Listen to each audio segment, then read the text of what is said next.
Hello, everybody. Welcome back to Psychedelics Today. Today on the show, we have an interesting guest. His name is Court Wing. Court is a participant in the NYU psilocybin study for major depressive disorder. Court has a super interesting athletic background and physiology background and has a lot to say. So this is kind of his personal story interjected with some pretty cool commentary and interesting thoughts around how to handle or how to think about certain, how does pain work in the body? How does proprioception work? All sorts of really interesting things, like even some links into Stan Grof's COEX systems.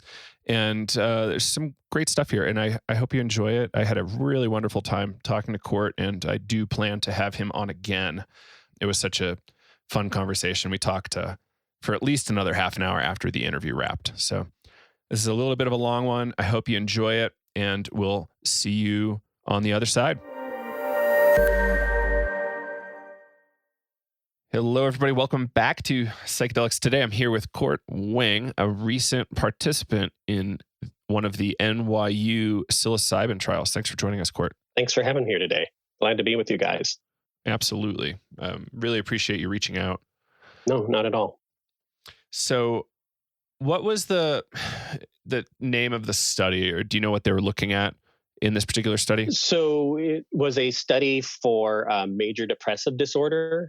I think to a degree it was for treatment-resistant major depressive disorder. I certainly qualified to a not insignificant degree for that portion. Mm-hmm. Great. So it's a pretty substantial program, right? There's some kind of pre-session work, session work, and then post-session work. Yes. So surprisingly involved. And I went in kind of naive, which I think is helpful because I wasn't intimidated to reach out then. So there was an initial online screening, and then there was a phone screening, followed by probably about 2 or 3 more phone screenings. And once I got past those initial screens, then it was the in-person screening, and there was about 3 of those initially. And then once I got past those 3 initial in-screen ones, I believe there were around, maybe another 3 to 5 screenings. So psychological assessments, psychological qualifications, going into diagnostic history, as well as all the physiology, because you had to fit within a certain range in terms of blood pressure, heart rate, stuff like that. Was that a little alarming to have to do all that testing, or did it make you feel safer? It made me feel safer, and it was reassuring. And as someone who's not unfamiliar with the health and fitness field, I understood that whereas I personally may have been receiving the benefit of the treatment, that it was an ongoing scientific study for the efficacy of psilocybin in dealing with this condition. And so I really wanted to support that work. And so I was thorough and rigorous in disclosing everything that I could with them. But it was very reassuring to see how careful they were with all of this. It's a big deal, right? Like you're essentially there's a good analogy here with like open heart surgery or any kind of surgery, really. It's like, how do you trust that person to really work with you at this level? And any thoughts there? Yeah. The care and consideration that they put into each moment of interaction, you could just see that these people were passionate about what they were doing.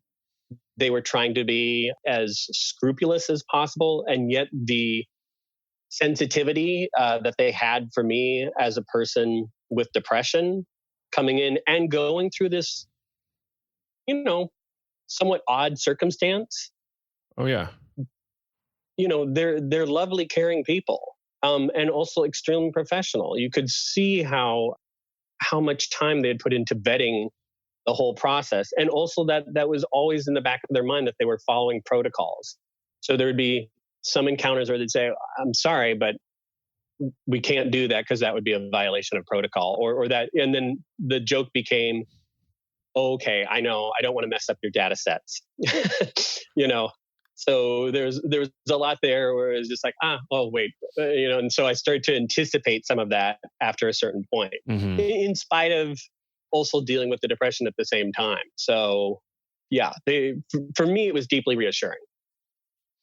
That's really good. Yeah, it's from some of the researchers' perspectives, I've heard some pretty tough stories because they get these highly emotional phone calls where people get screened out or like they only get the placebo and they're just so desperate for help, And it's like heartbreaking for a lot of researchers out there to not be able to break protocol. I believe at some point they didn't disclose anything to me, but they had intimated through a series of questions. They're like, you do realize you could end up on the placebo here, and we're not promising anything. And this is an investigational study and everything. And it's like, and so I actually went into a process of sort of, as I just outlined to you, reassuring to them that I understood that this was an investigational study. But I was feeling some tremulous hope because I had read an overview of various psychedelics and their effects on the prefrontal cortex specifically, and I had completely lost track of at that point that we do see dendritic atrophy in people with depression, and it had taken me I would say a long time to fully acknowledge, recognize, admit that that's what was going on with me. I think a lot of what was happening. So going to phone calls and stuff, like I had to do multiple long phone calls with what's called a central rater.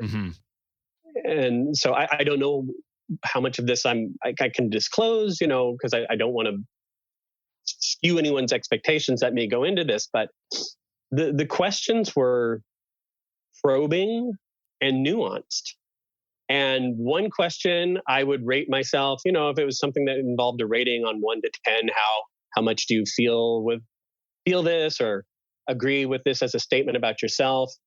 One question would hit me and I go, 4. And then another question, like say 5 questions later, it would be a subtle word change.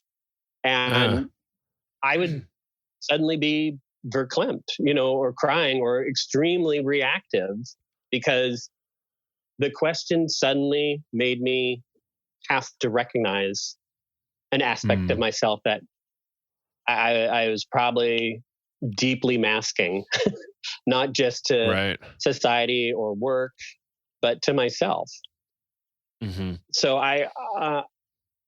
I'm sure that is a burden they carry most days. And at the same time, I think the promise of what is happening probably inspires and drives them quite a bit.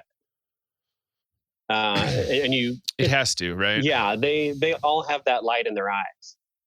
And, they're scientists, but I'd also say just they're probably true believers at this point based on what they've seen, with the end of life anxiety research alone. I mean, that has to be gratifying. And I was only number 3 coming through this one. And then the entire program shut down because of the lockdown. I think countrywide. And from what I was given to understand, I was the last person to pass through before the lockdown happened, like anywhere in the States. So, I mean, I was kind of a rare bird going in, I think based on my history and profile. And I think I became an even rarer bird on the way out. So. Yeah, it's it's tough that everybody got really excited like throughout the course of 2019, and then all 2020 has been really exciting, and then lockdown and everywhere and everyone. Yeah. From what I understand, there are sessions starting back up at NYU. That's what I've been given to understand as well. One thought I have is the research is happening inside a hospital, right? So you have to like take this kind of scary step in today's COVID age to go into a hospital. Well, like that's a little creepy to me, but I still trust that the outcome would be good. Largely. So, right. I'm here in NYC, right? My wife is an essential healthcare worker. So she was very close to what was going on here in many ways. Not directly in the ER, though I do have friends that were ICU managers and saw this up close and personal. As I was getting ready to go into my session day, I'd been introduced to the session room, and honestly, it was hard not to feel, and I'm sorry for the emotion here, it was hard not to feel gratitude for the way they set the place up. It was almost exactly what I envisioned and hoped for in going into this study, because I was not unaware of the research that was going on and had been going on for decades. I myself personally am not psychedelically naive, but it had been nearly a quarter of a century. And in the intervening time, I've been a member of a 12-step program for a severe alcohol disuse issue. So 17 years sober. But the depression was such and had been unresponsive to sticking my toe back into the water in terms of psychiatric drugs for treating depression that had previously worked and did not work this time. So going into that hospital setting, going into a carefully laid out room that was nurturing and soothing, yet it also being within a hospital setting, it's just a double layer of reassurance, at least for me in that moment. Now, I know within probably the larger psychedelic community, there's a lot of concern, I'm guessing, or I'm reading about the medicalization aspect. And it's like, okay, now all these people that have been kind of quietly beavering away for decades, kind of establishing this beachhead. And then now there's this idea like this is going to strictly go into mainstream medicine, and like, all you guys, thanks so much, bye-bye.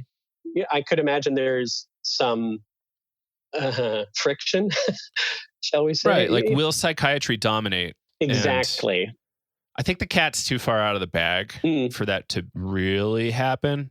Good. But, I'm hopeful for religious use cases. I think that's really likely. I just don't see how that's possible. And particularly when you can easily establish that culturally that's been going on as a sacrament, at least in Central and South America for no small stretch of time, and probably longer than we imagine. Yeah, absolutely. So yeah, like it does feel... I'm not sure. Did I answer the question there? I know I tend to just interject if I start veering here. No worries. No worries at all. Yeah, no real question. It's just that there's... this is a big topic that's been coming up a lot. Are psychedelics only going to be for psychiatrists, or is it still okay to go to a Grateful Dead show? But like, why is it the case that they're mutually exclusive?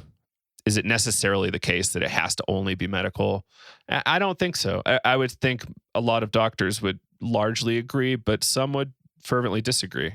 I'm more than well aware of the people that fervently disagree. Certainly within the investment space, a lot of those folks kind of speak out, and trying to protect their IP or whatever. And I'm not saying that dismissively, but it's at odds with the real world experience of people that have been bringing this evidence forth through their own self-experimentation. And obviously there are therapists that have been out there, in other countries and obviously here, that had their initial brush with these things and saw the benefit, and they developed these protocols. And I think that was largely followed within this study, because I had two facilitators, both were psychiatrists that had strong clinical backgrounds. I believe each had training with either MAPS or Usona Institute. I'm not sure which, specifically for this type of therapy. And so the skill and the delicacy and the compassion that they evinced within that session, and both before and after, it truly such a gift. But I know this has been happening outside of medical context as well. We all know of people that have not fared well in a casual setting sometimes, and I think that's in large part due to a lack of information and education that's out there. So I think a lot of what you guys are doing and other organizations like yourself, the harm reduction method, I think is crucial, because the instances where things have not been easy for people or have been, what they call challenging or difficult experiences, a lot of that was happening under uncontrolled conditions or by people that were naive or misguided. And as we all know by now, set and setting, it's just so crucial. The expectations you go in with, and the experiences and the present conditions you're bringing to a very potentially powerful substance like this, they shouldn't be trifled with. But I don't want to negate or diminish people who use this beyond a medical setting. But for me, what has been so striking is because prior to this occurring for me, 25 years ago, I did it in an exploratory quality, just past my 25th birthday with what I was told later was a fairly large dose of LSD, but it was done within that set and setting context.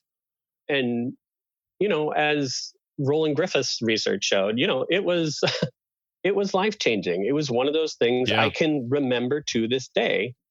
But going back into it now, and like I said, in kind of a Robinson Crusoe-like way almost, intentionality makes a striking difference. And I was suffering from the depression. It had become intractable, and I really didn't want to hope going in. I was both worried about receiving the placebo. I was also worried, like, what if this just doesn't work? Or what if it only sort of works? Right. At one point, the study had, we were nearing the dosing day. And, we were kind of going through the what ifs. What if it is a placebo? There are other options out there, and we will be sure. That was another thing. They reassured me, if this does not work for you, we are not going to just drop you off the boat and say bye-bye. Good luck on the dog paddling. But I said, well, something like, let's see. But it brought up a lot of emotion for me. And he goes, what's going on there? Because I was getting choked up. And I just said, I'm trying not to hope. And the outcome has been just so far beyond what I expected in terms of the resolution. Apparently, some of my, if I'm pronouncing this correctly, madrasa scores. I don't know the measures too well. But that sounds right. But apparently some of them dropped from 40 to 0. And I can just say clearly, the feeling space is completely different. There are thoughts and viewpoints that are absent now that used to be present, brief and fleeting daily, that were very distressing. I was able to control those thoughts. But at the same time, and like I say, when I say brief and fleeting, I mean, distressing thoughts of about 5 to 10 seconds in length that would appear, and then they'd subsume. So I've recognized there are other people out there suffering with depression where it's more severe than that, and my heart goes out to them. But it was very distressing to me, and it would leave an emotional hangover for hours. Just the fact that they had appeared, Right. So, and I've seen some of your email, your post about the emails you receive, where people are talking about things such as suicidal ideation and the battle. I want to recognize you just for being willing. Yeah, thank you, Court. It's really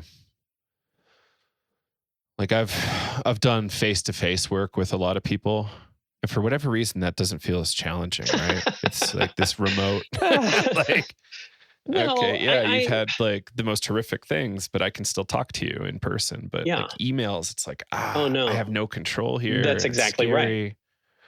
Yeah. Your ability, so much happens in person on an assessment level. So this has happened for me.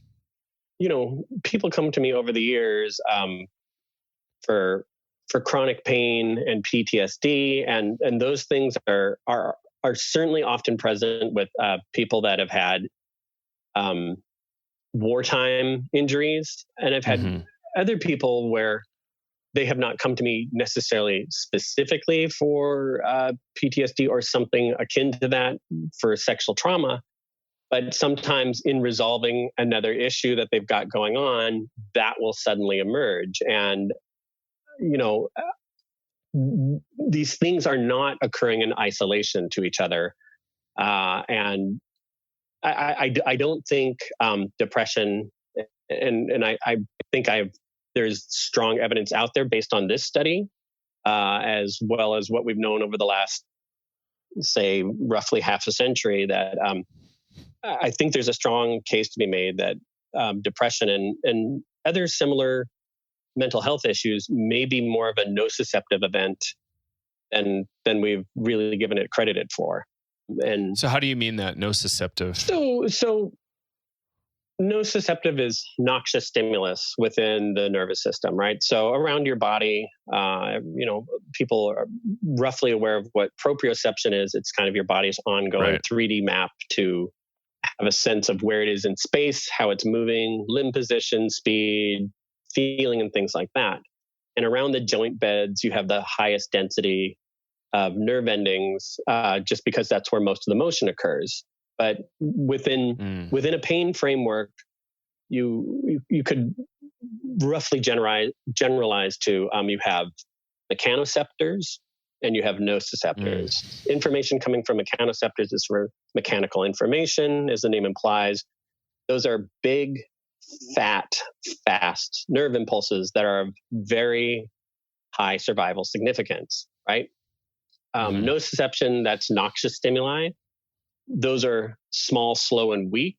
But at a certain point, there's the previous theory was called pain gating, that would tip over, and then you have a nociceptive event, and then it becomes cognitively the most unignorable, right?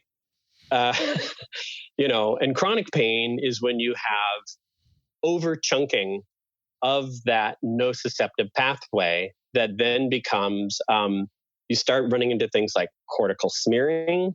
One area of the brain starts bleeding that information into another part of the brain. And so, and then it's like, it just doesn't go away. And now, not only does that affected limb or area of the body feel pain, it feels pain more, right? So if you look at depression, it can also be seen, or anxiety, it also could be seen as a nociceptive event, because what you have is a pathway of iterative rumination that just continues and continues, and your framework really becomes very constrained. Everything that comes in only reinforces that depressive framework. And the things that reinforce it get magnified. The things that don't just there is not enough present inhibition to suppress the rumination. So the stuff that could be calming it down just doesn't. Is that clear? Yeah, absolutely. Yeah. And so as I was going through the study, I read this, I read a lot online, and then I came across this one study about depression, and it was a study review of multiple studies where they talked about all the atrophy that happens in the prefrontal cortex for people suffering from depression, and I had totally lost track of that.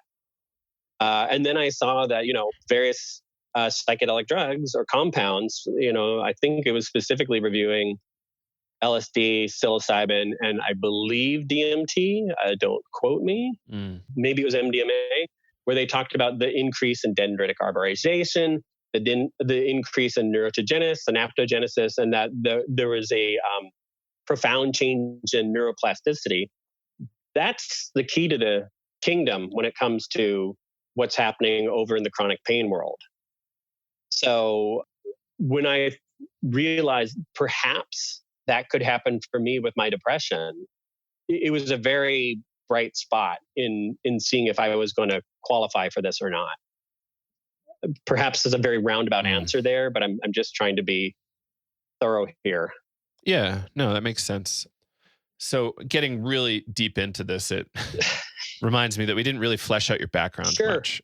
So yeah, let's start a little bit. So you've got a lot of experience as a trainer, but also in some really specific modalities.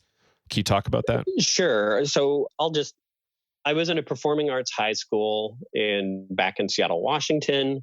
I got into, it was one of the top performing arts high schools in the country. I got into an advanced drama program there, got out of high school, and then started practicing Aikido nearby. And it was, first it was 2 hours a couple times a week. Then it became 3 hours, multiple days a week. Then that turned into 4 or 5 hours a day, almost daily. And then the chief instructor of the United States moved back to Seattle. And eventually I became what's called an uchideshi, which is a live-in apprentice. My style was called Ki-Aikido, and it's specifically focused on mind and body coordination. So there's a heavy emphasis on meditation, what I would now term training that would specifically enhance both proprioception and interoception. Back then it was like quote unquote key exercises, developing your ki. And I became an international gold medal winner in that, which is weird since Aikido is non-competitive. But this was something comparable to like a fixed gymnastic or figure skating set done with a partner. So my partner and I, we won Scott Bohart. We won the international Taigi competition in the international competitors division in the summer of 2000. Then I went back to acting school after like a 12-year hiatus. I ended up at SUNY Purchase Conservatory for Theater and Film Arts. That was one of the top conservatories then to get into, one of the top 5, I think now still in that category. But they wanted me, and I'm not putting down yoga, but we had to start doing like 2.5 hours of yoga every other day. And I had just, it's a lot. It's a lot. And at a certain point, I tweaked my knee, and I'm like, I think I've really expended my range here when it comes to the perhaps Asian associative approach. What's going on scientifically? That led me to looking for a book on scientific stretching, but I ended up getting a book by Pavel Tsatsouline, who at the time was a former Spetsnaz trainer. That was a Russian Special Forces guy. And he had reintroduced kettlebells to the United States. I got into his stretching book, then I got into kettlebells. And that was in 2002. Then in 2003, I was going home on a break. I said I should get trained in this specifically by someone who's certified to do this. So I ended up at CrossFit North, which was the very first affiliate outside of HQ in the United States. And my coaches there were Dave Warner and Nick Nibbler. and they encouraged me to try CrossFit, and I wasn't interested. I wanted Seattle? to just, this is in Seattle, and I only wanted to do kettlebells. I'm like, CrossFit's not for me. So they tricked me and made me do a kettlebell workout, which was a CrossFit workout. And that was that. I was hooked. And so they encouraged me to go help start CrossFit in New York. And I helped co-found the first CrossFit gym there. I've since left that affiliate. So I no longer own a stake in that. That was in 2018. But this was back in 2004. And so started teaching and coaching in that, as well as in kettlebells. And then as I was going through my kettlebell certifications, I became aware of a mobility certification called Z Health. But mobility was just a window or approach for gaining access to the nervous system. And so it's much more of a brain-based approach to neurophysiology in dealing with both pain and performance. So those have been my three gigs there. And in addition to that, I have an older son. I have two younger sons with my wife, but I also have an older son from a previous relationship. He has profound autism. And so as that was occurring to me in the 90s, I had to go into, like a lot of parents, into what was going on in the literature, the scientific literature, to try to find a solution. And at a certain point, I was also working at Amazon and dealing with concentration issues. And then I became aware of ADD through the volume of books coming across my desktop. And as soon as I read those descriptions, that recontextualized my life right there. So I all of that has been present. And I was the first certified CrossFit trainer in New York that owned a gym. And then, all my fellow trainers got their certifications like within months of that as well. I was the first certified Z Health trainer in New York, the first certified master trainer in New York. I've worked with astronauts. I've worked with presidents, President of Estonia, Thomas Hendricks Ills, Garrett Reisman, who was a significant astronaut on briefly when he visited my gym. Sorry. I also had a very good friend, and this leads into this story here of why I ended up at NYU. I had a very good friend, Kirk McLeod, who was the head security advisor to the UN. And he asked me to develop the UN's close protection securities fitness and assessment platform. And I worked so I worked with Trent O'Brien, who was in charge of that. So it's like diplomatic security, getting everybody around the world fit and ready to protect diplomats. And so, when I went into the session room, I wasn't unaware of what was going to be happening neurologically, but it was very different from what had happened nearly 25 years earlier, because then I was completely uninitiated and unaware of all this stuff. I didn't have that educational background in neurophysiology or just regular fitness. So I can see going in now the difference that intention makes in what you're seeking from the session. It's just astonishing that it's responsive to intent. It's hard to put out there. It's so mind blowing, because it's you're not just taking this passively. What is it about human intention that makes it so magical? There's something there that needs to be investigated for sure. I think I don't want to say it's the whole investigation, but it's more than 50%. You don't take SSRIs with intention, I don't think. I'm not trying to negate or diminish the life-saving quality that those have had. Certainly not in the same way. Not in the same way. It's like, you take it and let's see if it works. And you could claim that's the case here with psilocybin, but all the research, all the evidence shows you go into that session, as I did, with like, what are your intentions for this session? What do you want to see have happen? Mm-hmm. And that seems to make a significant contribution to the outcome, provided you have a well-formatted, should we put it that way? Well-formatted Sure. and setting, with adequate support, or at the very least, good experience, like under your belt, I think. Mm-hmm. So to not exclusively put this within only a medicalized context, because I realize, listening to you guys, there's a lot out there. There's an awful lot out there. And I realize so that's a big part of my background. Meaning there's not just like one frame of how to approach this work. I don't think so. Being a lot of, I don't think so. No, there's but so many frames. I think honestly, though, for people coming in with mental health issues, I think the current medicalized format that's being explored, from my experience, seems to be the way to go. I agree. Like 1 to 2 therapists, a lot of prep, a lot of post care. Yeah. And you can do a lot in 1 to 2 sessions. You can. And you had one med session? One single med session. And yeah, it seems like, N of 1 here, but we've got, decades of history of this stuff. Yeah. N of 1, but you seem to be doing really well relative to where you were before. It's hard to overstate the difference. And I think that's also something, and I emphasize this to Dr. Ross.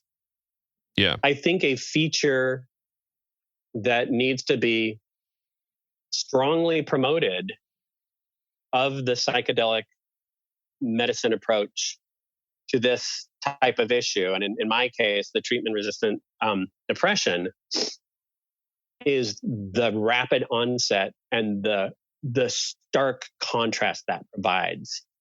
Because as I mentioned earlier, when I was going through the assessment process, and they're doing the screening for all the psychological issues and everything, it was a confrontation in many ways with a depression that I didn't want to admit existed. And I had gotten back into a psychiatric approach not quite a year earlier to that, and I'd given it a go and took medications that had previously worked for me 20 years earlier, and this time there was nothing. And that was alarming, and I increased the dose and still nothing, zero change. And I didn't want to get too far down the SSRI rabbit hole because there's a very long taper there. And I was starting to hear from podcasts everything that was going on, and then became aware that there were studies available. So I tapered off when nothing had changed. But the contrast from before to after made me want to go back and upgrade my scores in those depression assessments, because I had no idea how bad it was till it was gone. Right. And it was in less than 8 hours. I walked in there at 8 a.m. They did their pre session assessments. They gave me a choice of what chalice to choose. And I couldn't help but flash back on Indiana Jones. He chose poorly. And so there was a fancy metal one, and then there was like a hand cast ceramic one, which sort of looked like some of the raku lacquerware from Japan. And so I chose that one. And we did a little intention setting ceremony, and I did a little Shinto type of prayer thing, incantation that I've always done since I left Aikido. And they gave it to me and put it in this chalice, and I looked down at it, and honestly, I was praying to God or my higher power or the universe, however you want to phrase it. And I looked at it and I said, I really hope that's you. Yeah. And it was. That's magical. Within half an hour, within a half an hour, it kicked in. And I remember looking at them like, oh my God, and then I started doing like little self-assessments. I was kind of doing a screen on my upper and lower body, checking what extensor flexor tone was like, where sensation was happening. Was it going through my viscera first? And then, like, they have a lovely painting there, and it started breathing. And so then I started timing to see, watching it, seeing, is this timing with my respiration? No. And then, little fractal clouds started bubbling out of the painting. And it's like, I just remember kind of languidly turning towards them. And I said, I don't think I'm randomized, And the shocking thing was the volume of psychological content that came out. Mm-hmm. All the classic psychedelic tropes were present. Like at one point, like the whole world was nothing but a fractal pattern of what seemed to be entities from Central America offering forth little dosing bowls saying, take the medicine. And then it transformed into what would the 21st century look like if Mayan culture had continued, in a sort of a William Gibson sort of way. Sure. Not to date myself there, but like neuromancer. Oh yeah. Yeah. But the childhood stuff that came up was undeniable. And right. I think I briefly had mentioned earlier, I've been in recovery from a profound drinking problem for over 17 years. And so there'd been significant hesitation on my part to do this because there's, a lot of cautioning within that framework. There's no such thing as a chemical solution to a spiritual problem. But what do you do when the chemistry brings you a spiritual experience? And I had my previous experience when I was 21 and pre-alcoholic to refer back to. Mm-hmm. And I'd had spiritual experiences completely sober to refer to as well. I had a mountaintop experience that got me sober, completely outside of any chemistry. But in no way did that negate the very real things that had happened to me when I was 21 on LSD, and that were now happening to me on that couch within Bellevue Hospital with two incredibly skilled and loving people. And at 19, I fell in love with a woman, first woman I fell in love with. And then that broke up 5 months later. And I got pretty messed up over that. We got together again a year later, but it just got worse. And I did not deal well with grief. I became a profoundly sloppy drunk. No one knew what to do with me, honestly. And the grief never went away because 2.5 years after we broke up, she killed herself. And I was, pretty much inconsolable. And had dealt with it for years within the recovery context and within therapeutic contexts, and even through ritual poetic drama from the African continuum, which was something I was taught by Dr. Tanya Pettiford-Waits, who was a very big deal drama teacher to me, who was the one who pushed me to reapply to get back into an acting conservatory. She saw in me what I definitely couldn't see in myself. But all of that stuff had been mitigated, but never fully resolved. And on that couch, it all came out. It all came out, and it just does not have the same bite in any way whatsoever that it did before. And the intrusive thoughts that were occurring, mostly around my the loss of my gym, and my friend, who was the head security advisor, he died of cancer in 2014, and I had done everything I could to help him. At the same time, I had a ex-business partner who we discovered was committing a Ponzi scheme. And eventually he was convicted and went off to prison, but it left me and my wife in economic devastation, and that compounded everything. And so the depression, like really had its teeth in me, really had its teeth in me. And so I was having these intrusive thoughts as a result daily. And after this, they've been gone. Like, and the resilience of this is shocking. I had all these plans. Oh, I'm going to go do this and do that after all this. And it was like 10 days later, lockdown. And then I've been essentially in the house with my 2 young boys for the last 4 months, while the death toll has only been climbing in the very immediate neighborhood surrounding us. And I'm not claiming any type of sainthood here, or that I don't annoy my wife ever. She's a saint in her own very real way, and has, over the years, through all this, provided indescribable amount of support and love and patience. And she was concerned about this.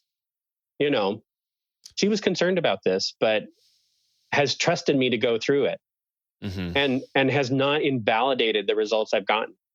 So I'm grateful to her for that. But it was a very large buy-in for her. Right. It feels like a big risk. It feels like a big risk. I have other people within that. I have people within the recovery community that are like, "Hey, are you sure? Is this isn't this a slip or something? Right. And I've had to reconcile all that, but I never, throughout my entire period of being in that community, ever did not value what had happened to me within a psychedelic context, because those had been profound experiences that I'd always carried with me. Just like Roland Griffith says, like among the top 5 experiences of someone's lifetime.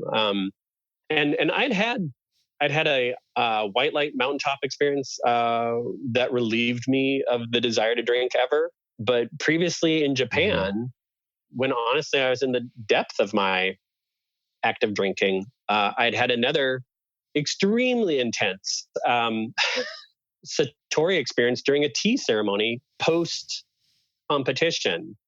The competition was exhausting, and there was a lot of, let's just say, political stuff going on between Japan and the US about who should win, maybe.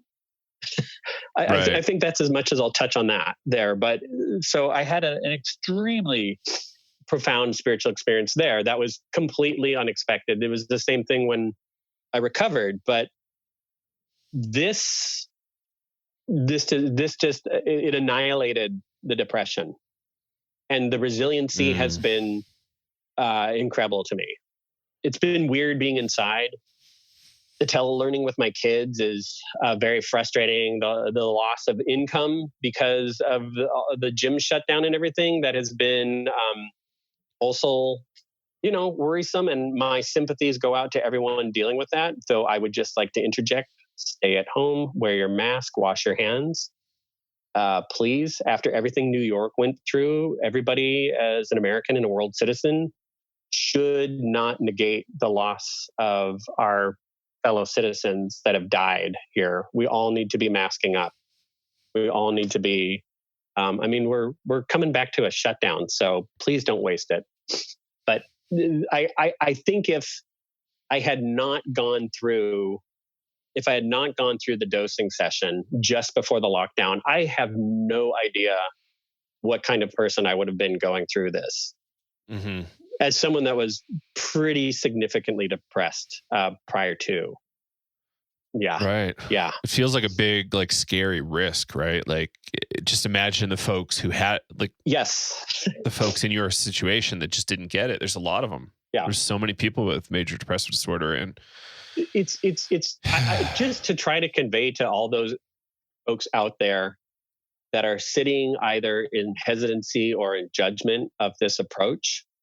I I just want to please ask them to have as much compassion and willingness as possible that they can extend to those that have not found relief through the standard medical model. There's a lot of them. There's an awful lot of them, because we know that there are many, many people out there that do find relief from SSRIs and similar type psychoactive medications, but there are also many, many people that they just doesn't even begin to touch it. And the stigma... And they weren't designed to be used for decades. No. And... No. Yeah. No, they weren't. And that's what unfortunately happens, is like people are just trying to get through their day-to-day life so they can make a living, so they can get medical insurance, things of that nature. But the stigma and the disinformation that surrounds this sphere is substantial. Mm-hmm. I think if it had not been for all the people that have been, as I said before, quietly beavering away on this, obviously MAPS gets a huge amount of recognition here for what they've done for people with PTSD. I've worked with multiple vets with PTSD. Interestingly enough, I know one who had this will probably be interesting to you because of all the breath work you've done. I had one, he didn't work with me, but he's a fellow trainer who experienced significant resolution of his chronic PTSD through breath work. He did some variations off of, I think, Wim Hof and stuff. Right. And he claims he's completely cured. And he was having something like 2,000 panic attacks a year at a certain point. Oh. And he has a book for free on Amazon. His name is Jordan Vazina. I think it's something called like the 5 Pillars of PTSD. I think he's made that available for free now. And he's combining his breathwork approach as well as what he had learned inside of Z Health. And I myself came from a very significant breathwork background from the Ki-Aikido approach. They have what's called Misogi training, which is this crazy hours-long shouting, chanting thing, which is supposed to be a cleansing ceremony. But now when I look back at it, it's like, that's hardcore breathing. And then they have a soft meditative approach to it as well for just expansive breath development. I'm a little off track here. No worries. But all of those things were in place when I came into this. So having explored all those modalities and then finally like, I give up, I'm going to give this a try. For people with depression out there, I don't think this can come soon enough. We have to get through these phase 2 trials, the phase 3 trials. That validation is crucial and important. But when I look at the broad scope of the mental health crisis we are facing now and will be facing post-COVID, I mean, it makes me bang my fist, because the suffering is going to be substantial. I mean, right now we have healthcare workers that are doing incredible, just ungodly hours in terrible conditions, watching all these people die and suffer. And those that escape, it's not just going to be lung damage. It's not just going to be vascular damage. There are going to be people with neurological damage from this. This is an incredibly wily virus, and I would not be surprised to see some of those effects significantly ameliorated by something from the psychedelic sphere. If not just the emotional consequences, we all know of the work that they're starting to do with people that have dementia. Some of the exploration around what they're doing for Alzheimer's, as well as other things. We've seen what can be done in terms of cluster headaches, stuff of that nature. There seems to be a significant anti-inflammatory quality at play, as well as like just the fact that me personally, I feel as if there were genuine inhibitory pathways that had been suppressed by the depression for years and are now back online. And hopefully the neuroplasticity that arose in allowing new frameworks and thought pathways to open up. And then how those interact with the receptor loop down below in my limbs and my body. I think that happened from one single 25 milligram dose. Once. A single dose. There is a child intruding and he's going away. Okay, sorry. No worries. Yeah, how magical is that? It's like 25 milligrams of a powder.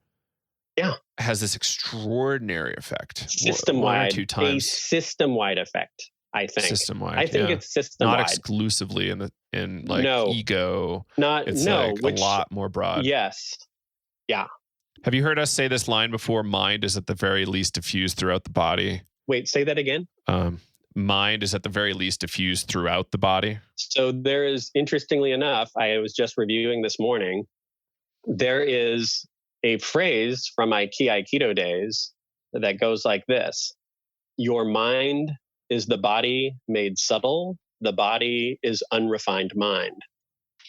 And I don't disagree. I mean, if you look at what people were trying to do for a while with things like autism spectrum disorder and the brain-gut interactions that seem to be pretty strong there. You can see that in people with depression, often have other inflammatory conditions. You look at the enteric nervous system and the high volume of serotonin that's available down there. Some people with chronic back pain actually need a lot of visceral work because a lot of that pain is referred because I'm going way out there again, or not, but those things, I think the gradation between mind and body is a lot less stark than people imagine. Look at what's happening in the chronic pain sphere and homuncular representations of missing limbs. And once again, that's where we see the nociceptive and mechanoceptive inputs that are denied those people getting modulated by visual stimuli. There's a whole new ocean that's standing in front of us right now. I'm actually, I've been interacting based on my personal experience on the couch. I've been reaching out to some researchers and discussing it with some people that are already in the medical cannabis sphere up in Canada, trying to see what might be possible to explore. I don't have anything concrete so far, but I've been put in touch with some not insignificant investors in the psychedelic world now and trying to decide what, if anything, can be done, because you look at the breadth and the depth of what's happening out there already. But I think there's based on some of the stuff that happened to me, not just with the depression, but down in my body and some of my neurological functions, I think there is a lot of room to broaden what can be done with this stuff.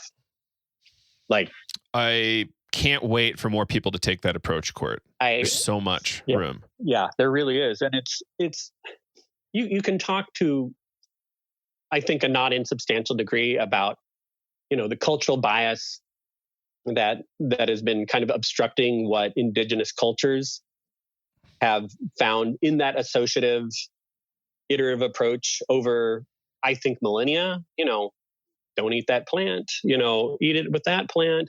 It's like, I remember my grandfather told me when he eats this plant, when someone has this type of distress or whatever, it seemed to sort that out. And then that getting codified over the years through oral traditions. And now some people are going out there and saying it's possible that, I think I just saw this the other day.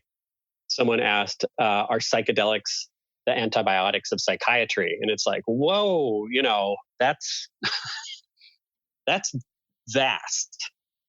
that is vast. And it's hard not to contain my excitement over something like that. Because like I said, this was a Robin Caruso type experience. And when I was doing this, previously, I was starting to ramp up in my Aikido experience, and then I was becoming this live-in apprentice, and that was a pretty strict, almost monk-like life. And as best I could, I was trying to be a good little uchideshi, which was not easy. And I had to not do certain things that would interfere with that type of day-to-day endeavor. And so psychedelics went on the back burner. And I was reading a lot of McKenna back then. And I actually got to meet Terrence at a lecture at the University of Washington once. And I tried to describe to him afterwards what I was doing in Aikido. And I said, the following thing I said to him was like, I know he had said some pretty striking things about guruism. And I think there's a real chance of that being a danger as this Renaissance is reopening. We all have to kind of be on guard for spiritual it's an active danger already. Say it again. Yeah, it's an active danger already. It's a minefield. I mean, there's people that are going to be claiming to be all sorts of shamans or whatever. And we've seen just the danger from people being sexually abused in some of these retreat contexts. That's just distressing, doesn't even begin to describe. I mean, disgusting, I think, is the only word, But so I said to him, it's like, I know you're kind of, I do this sort of key-based approach. I know you don't think much of gurus and all that. And he goes, well, actually, I may think that gurus themselves are nothing but purveyors of charlatanism. But when it comes to the Taoist and using Qi, I think that's the genuine McCoy. And it just floored me right there. To this day, I regret not then saying, hey, you don't happen to have any DMT on you, do you? But I just couldn't. And I knew there's some weird thing about me where people that aren't cops think I'm a cop. And all cops absolutely don't think I'm a cop. So interesting. It's a weird little Mr. Rogers neighborhood to occupy in the sphere. But he said that, and it was affirming enough to reassure me that I didn't need to, and to go back into that whole world without needing to have this in addition. And I had profound meditation and somatosensory experiences in that context. My framework now has been reinformed in many ways because of the neurophysiological approach and using that. But then now, once again, dipping back into this and hearing some of the ontological discussions you guys have, I'm just thinking back to some of the stuff you said about Ralph Metzner recently. And from a safety standpoint, I think most people should exhaust the science framework first. But from an experiential, personal, spiritual standpoint, I don't think it's wrong to embrace some of the spiritual models out there because of the immediate impact they make within somebody's psyche, sense of well-being, sense of agency in the world, if that helps, the reassurance that it can bring. I mean, obviously I mentioned my little Shinto incantation thing that I did before the ceremony, but I mean, what does that have to do with the chemical being ingested and then having an effect on my prefrontal cortex, right? But I believe it did. I believe it somehow made it possible that I did receive the medication, as I'm 99.99% certain I did, though I have no results back because the study isn't over. But like I said, I don't think I was randomized. It was... The placebo was Benadryl, right? Diphenhydramine? I know. I think it was niacin. Niacin. Okay. which is supposed to have a kind of a little bit of a buzzing effect, body high, or at least Oh, it's super uncomfortable. so okay. So It's then not right fun. there, I was not uncomfortable in any sense of the word. It was the exact Mm. opposite. So I've talked to some of the researchers, and it's really interesting. They even present this at Horizons once in a while, mm, where they actually really don't know. Like they've no, unblinded and been shocked. Like, wait a second, I that was niacin or that was Benadryl. That's so crazy. I've been waiting for that, wondering, because like Mhm. honest to God, yeah, so all my recovery friends are laughing at me right now. Will be laughing at me if that's what happens, because Mhm. you could not tell me I didn't receive the target substance today. Mhm. I would fully deny that. And if you told me that I had in fact received the placebo, I would say that you had an error. Now, Mhm. there's somehow they had made an error. Now, that is on top of the fact that I am, through the work I've done with chronic pain patients and all the work that's coming out of like the Noi group down in Australia and New Zealand, all the work that Ramachandran has done with mirror box therapy and things like that. And what we and I have personally seen as a direct result in pain resolution due to the placebo effect. Even knowing that, there's no way anyone can tell me I didn't receive the target substance, the study substance. Right. There's just no way. But Right. if that did happen, that's a new kind of wonder in and of itself. Right. But I don't. Since I'm not psychedelically naive, I no way. So not to discount it, but the way we would think about it is it's all in you, right? Like the same way you can have a non-drug Satori experience, Yes, it's still you yes, and your yes. body and your And so mind. And yeah, I'm like, yeah, I'm the big. Uh, I'm quite the petri dish. but it doesn't make it any less magical, right? No, It's like, if anything, it whoa. would make it. But here's the point: I would really want people to Mhm. understand. Sure. It doesn't make it any less magical if it wasn't, but it doesn't make it any less magical than if it was. Right. Either way, it's like I had that experience, undeniable, with full on visual effects. I mean, extremely deep, complex. I had full body tremors, not full body. There was a. I don't want to get into it too deeply because like I actually am trying to explore what the possibilities of starting something up with this is. But like I've Mhm. seen resolution of other things as a result of this. There's a story Stan Groff shared recently about some crippling back pain he had. And he did, I don't know like why he went this way, but he did a very high dose edible cannabis session. Okay. So like I don't know what milligrams or anything, but it seemed to self-resolve his back pain with a single high dose cannabis session. And like that to me just indicates there's so many like weird Yes. things that science doesn't really have its hands around yet. And that seems to be a lot of what you're talking about here with But pain. it And is getting its hands around it. So what has happened over the good. last 15 years, just in now, I know Robin Carhart Harris, and even something that you brought up previously about brain imaging studies. Like one of those researchers saying, wait, we have to go back and look at all this because there's a flaw in our observations and our modeling. And so we Right. need to throw all of I that forget that out. study, but that was a big deal. Yeah, where it was like, it's worthless. But at the same time, it's not, because it's made people really take this stuff seriously and see that something is there. Something is changing. Like just in terms of chronic pain, the model is so different than it was 15 years ago. It used to be like this is a signal from damaged tissue, right? And now we know for sure that pain is not just a signal from damaged tissue, that what pain is a neuropsychosocial emotional event. And more than anything, it's likely an action signal that something needs to change. And in regards to Stanislav Grof having the back pain, I mentioned nociception and mechanoception earlier.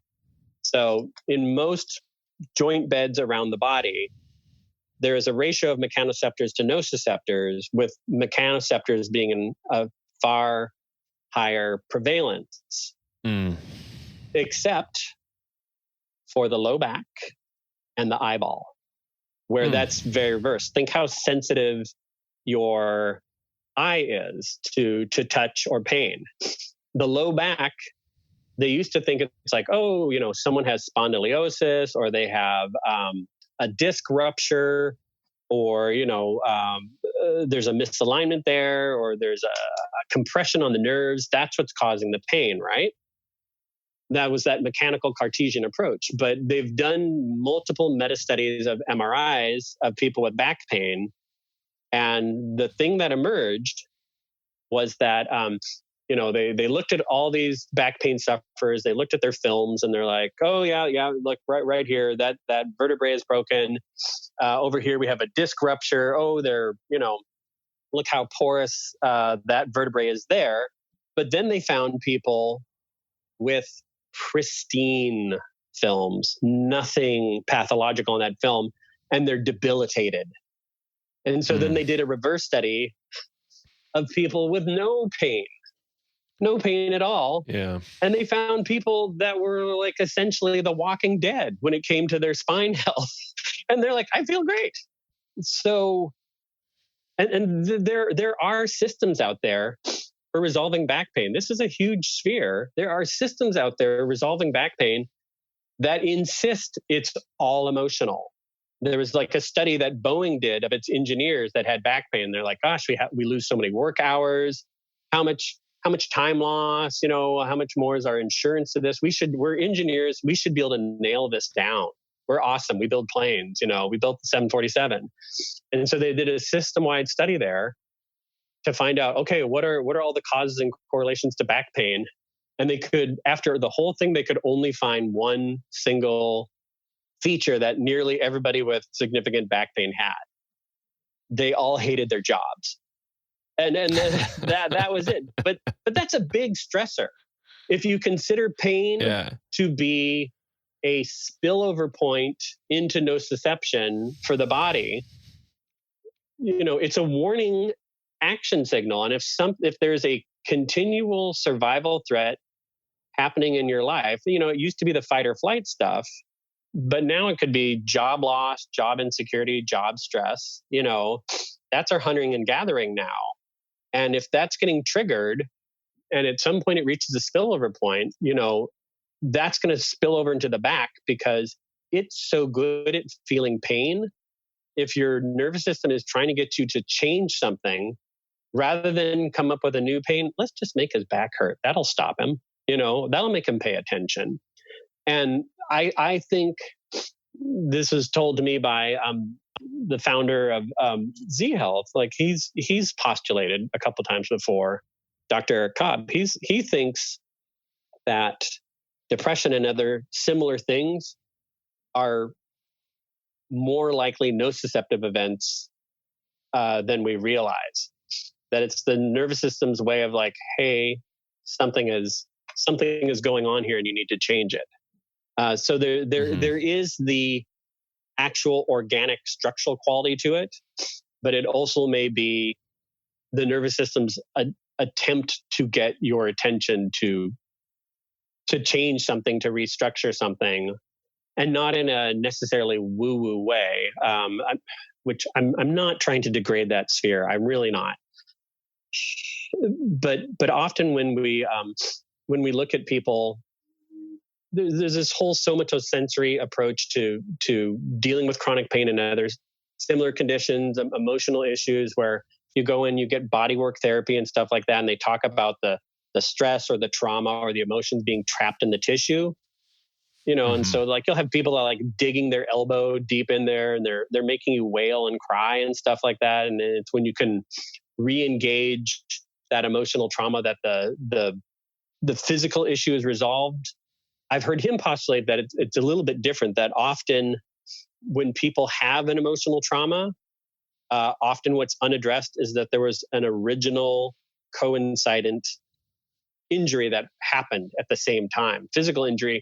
and that never got addressed. And if you can resolve that ongoing hot event in the nervous system around that injury site and kind of allow the nervous system to see, hey, that tissue healed a long time ago. Everything's fine here now. You can downgrade this inflammation. That breaks up that pre-existing neural chunk between the emotional event of the trauma as well as the tissue event of it. And as soon as that breaks up, the emotional trauma is released because it can't be, it's state dependent. It can't be accessed anymore. So I of course, my mind went just absolutely bananas after after my dosing session in NYU, trying to figure out all the applications within the framework I know to the event that happened on the couch there. So, this rhymes a lot, Court, with Groff's idea of a condensed experience or COEX system. Huh. This is like a really similar concept that you're kind of laying out there. So you might check that literature out. No, I've heard you talking about it, and so of course it's on the reading list, and a lot of things within the psychedelic sphere have pushed their way towards the head of the reading list. And like I've been trying to engage researchers online. Like I had a little chat with Dr. Fadiman, which was pretty interesting. Good. Like I said, reaching out to researchers and investors in Canada that I knew as a result of my association with Kirk MacLeod, who's the security head there, head security advisor at the UN. And I think everything that's there is already in place, but it's going to take people that have a pretty broad depth and breadth of experience in dealing with these type of issues to make the application of any type of psychedelic approach useful, because I think they are going to leave a significant number of tools and regressions on the table. Mm-hmm. So I'm deeply excited. I honestly thought the greatest benefit going in was going to be the relief of the depression. And as I said, we're standing before a whole, as you clearly understand, it's a whole new ocean. And I'd love to read what Dr. Groff has available as well. Because I've talked, I know you've talked before about some of the, how do you call them, preconditions sure. that set up for people very early in life. And then if you're, when you're talking about some of the spheres Ralph Metzger brought up, I think there's a lot of science left to study there as well, because I don't think biologically most of us are capable of dealing with the time frame that's involved in evolution, or with the distance frame involved in, like, say, the physical universe. But like, I think there's like probably some very deeply buried instinctive neurological reactions to community and predators that maybe started when we were amoebas, or at least fish stepping onto the shore. And like hundreds of millions of years is not a short time frame. And so stuff that may come up, I think, within a psychedelic context. I know a lot of people are, I think it was Strauss that you guys have mentioned that, was dealing with all of the so-called entity experiences. And Rich Strassman. Strassman, thank you. And it's like, even mentioned Mac with the UFO stuff. And it's like, I've met those people. I've actually met those people, like a couple abductees. I can't imagine what they're going through now with the emergence of this Navy footage of unidentified flying objects that were on the cockpit cameras that's come out in the last couple of years. That's got to be, anyways. So, but what is that? I mean, because they're real experiences that people are having. I mean, I just say pre-exhaust all scientific explanations first. So I would go towards it's some type of default program for dealing with like a predator. Like, the silly analogy is always like saber-toothed tigers, but like, if your ancestors had to survive an awful lot of saber-toothed tigers or whatever way before that, there's probably something in there that has a representation of that. So if you think of what the Tibetans represent with all the gnashing teeth and everything, and the whole Bardo Thordal or whatever it's called, and these things you'll see, I just wonder if there's some type of machine language level response in us that we don't get to see in our waking consciousness that might emerge more fully under the influence.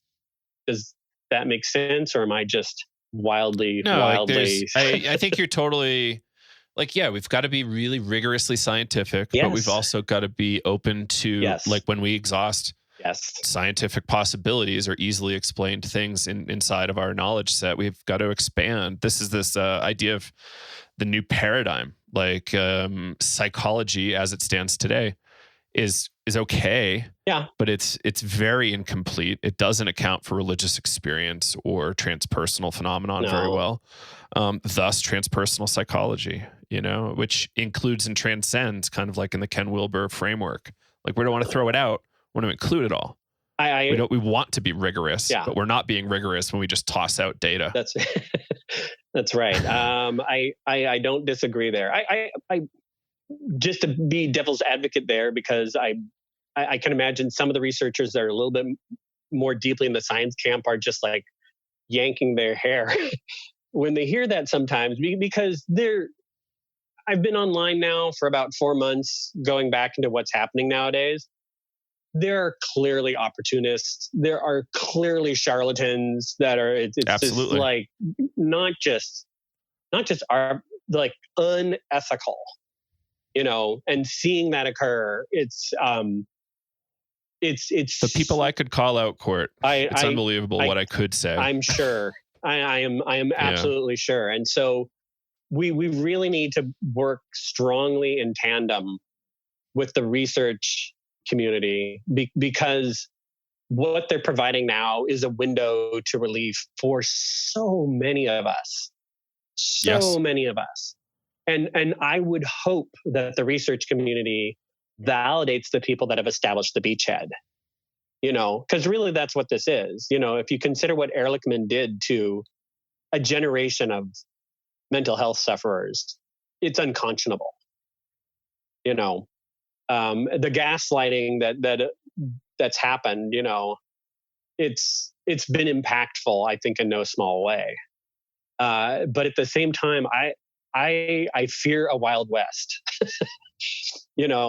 There's if you consider it already exists. Yeah, I know. Well, just look what's happening in terms of. I don't want to go into this too deeply, but just disinformation campaigns and what's being achieved with social media alone to skew reality. And if you think of those people hijacking this, we're going to have to be vigilant, I think. Yeah. But that's one of the catchphrases I got from Harry Potter. I think it came from elsewhere, but like, the price is eternal vigilance, and we need to keep vigilant always. That's right. It's tough. Wasn't eternal vigilance? It doesn't always win you friends. Say what? It doesn't always win you friends. No, it doesn't. And I think I'm okay with that, honestly. Because that's the price, and it's okay. We should be choosy. Who was it that said the price of freedom is eternal vigilance? Was that it was either Hamilton or Jefferson? I got it from Harry Potter, but it was something more like not Hemingway, but Churchill maybe. I think even before that, it was either. See, now I feel like an idiot because there's people that do their 3 R's better than me, who would know. Oh no, that's Hamilton in the. In the Congress papers. He's the one who said that. I have no idea. And that was probably based on Rousseau or something. God knows. So. Well, I just found an article here saying it was used about 700 times in close proximity in various newspapers during the first half of the 19th century. So, wow. Yeah. So who knows is the good answer. There we go. Yeah.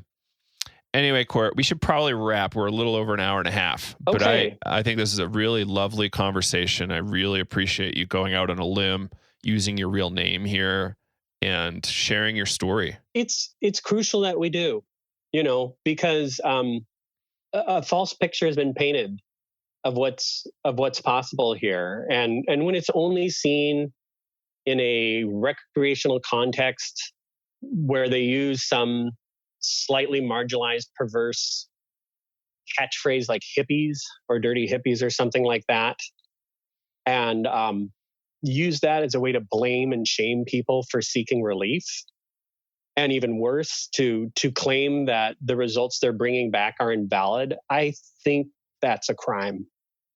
I honestly do. And so, if I can bring any of my previous experience and reputation to weigh on the scale of the good that can be caused from this, I'm happy to do it, because suffering under unresolved and seemingly intractable depression and anxiety is really no joke. When they talk about the cost of this worldwide, billions of people suffering from this, and suicide is not a joke.